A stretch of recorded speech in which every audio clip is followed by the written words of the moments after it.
Good morning out there in the DFS community. It's Vaughn, the Stat Man, coming into your YouTube airwaves, and welcome to the Stat Room. All right, ladies and gentlemen, today I'm doing a quick tutorial on the truth about Fanduel and Draftkings. All right, so number one, I get this question asked to me a lot. Is Fanduel and Draftkings for real? Can you really play $1 or $3 or $5 and win 100, 1,000, 10,000, 500,000 and up? The answer is yes. The way Fanduel and DraftKings works, ladies and gentlemen, they're almost like a broker system. When you see a contest where you play $2 and the prize pool is 10,000 and you see 5,375 entries, that extra 375 is Fanduel/DraftKings profit. So they basically make a 10 to 15% off each contest. So they do not have a vested interest in who wins because they get paid as soon as the game locks, the money goes into their accounts. So they don't really care who wins. That's why when people say, is it real? Yes, it's real. Why would you gamble on, stacking whatever when you're making $1 million a day in profit pretty much because you're getting paid off the top? All right, so yes, it's real. Number two, in DraftKings and FanDuel, let me break down the difference between NBA and NFL. In the NBA, it's pretty much the same, except guys can play in different positions on DraftKings. So you could have John Wall, you can play him as a point guard or a shooting guard on DraftKings. That's actually a pretty good format, but you only get 8 players. You know what I'm saying? If you look at FanDuel, you get 9 players.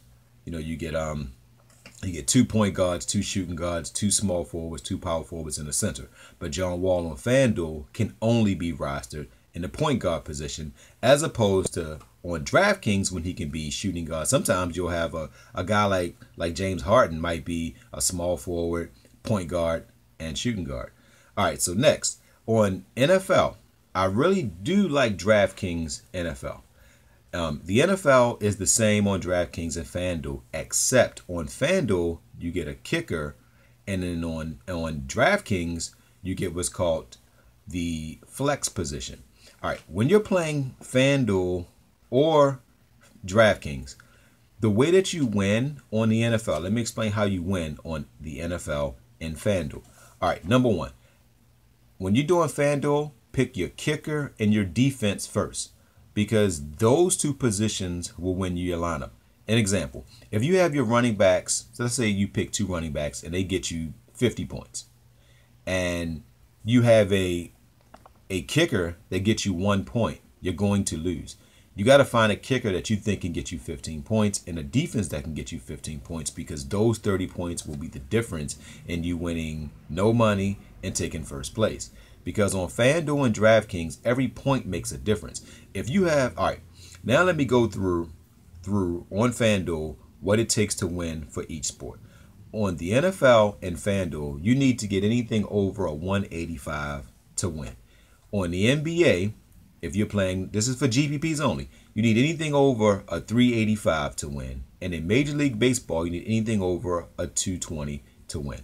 On DraftKings NBA, you need anything over a 310, and on the NFL, you need anything over a 150, and in Major League Baseball, anything over a 190.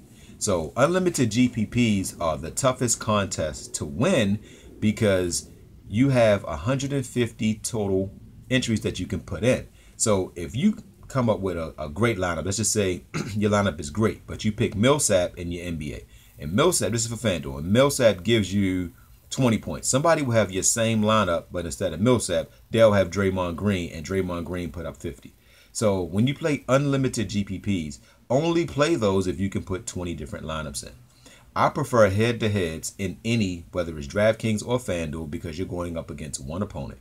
So if you have a great lineup, you'll probably win more often than not. I also like the double-ups and 50-50 contests. Single entries are good, but I like lower entry single entries, and I love the satellite games. Like when I play the $1 Million Contest, I normally play those contests off of winning satellites. And a satellite game it's a game where you don't win a prize right then and there, but you win a ticket, which means you win a free entry into a $1 Million Contest on NBA, NFL, and so forth. When you see H2H, that means head to head. That means you against one single opponent. And last but not least, if you have a big win day on FanDuel or DraftKings, you have to take a break. Take the next day off. It's just like the casinos. You ever see people go to the casinos, they have this big win, then they go back the next day and they lose it all right back. Same thing with DraftKings and FanDuel. You think you got it all figured out. It's good that after you win, take a day off, maybe even 2 days off, because you want to recharge. All right, so that's just a quick tutorial. I hope this video helps you guys out when you're playing. And in the beginning, when you're playing, make sure you stick to whatever system you come up with, win, lose, or draw. All right, hope this video helps you, and good help hunting in your DFS contest.